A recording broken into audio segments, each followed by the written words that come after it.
All right, here it is. Can my grandma call the title company, or do I need to physically be there? This is from one of our individuals, our friends here out of North Carolina. He's only 16. So this is a valid question for a 16-year-old. You get that? Mm-hmm. Okay. So you can call the title company at 16, 17. You could be 14. Don't worry about your age whenever you are making a phone call. All right. Do you need to physically be there? No. Especially with nowadays and COVID and everything. Everything can be handled via email and mail. All right?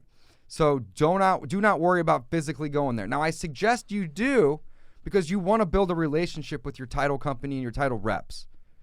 And the fact that you're 16 and you have a grandma in this situation that seems like they'd be willing to help, all that would matter would be that they would be the one that would sign, assuming the title company or closing attorney has an issue with you being 16.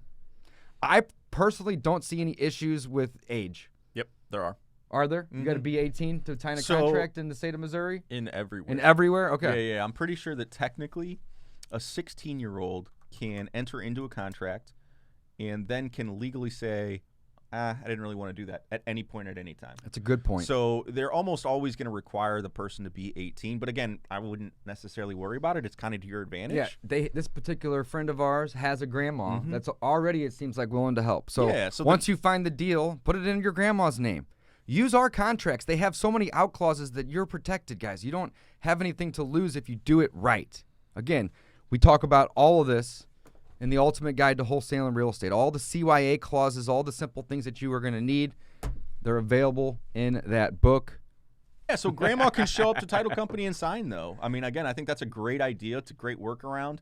Again, there's going to be tax issues, but again, just talk to your grandma about that. Say, hey, if we make 10 grand this year or 20 grand on this deal, I know you're going to have to pay taxes, so here's, $5,000 of it to pay taxes or whatever it is. Again, there's going to be some other issues to work out, but don't let that be an obstacle. I love hearing that somebody at 16 is figuring out how to do this. I love it. Guys, don't forget to check out discountpropertyinvestor.com. We have a brand new website, tons of free resources on that website that teaches how to find deals and how to do marketing. And we even have a free copy of the 3 pillars of wholesaling real estate on the website, discountpropertyinvestor.com. Check it out. Thanks for watching. Thanks for listening. Until next time, signing off.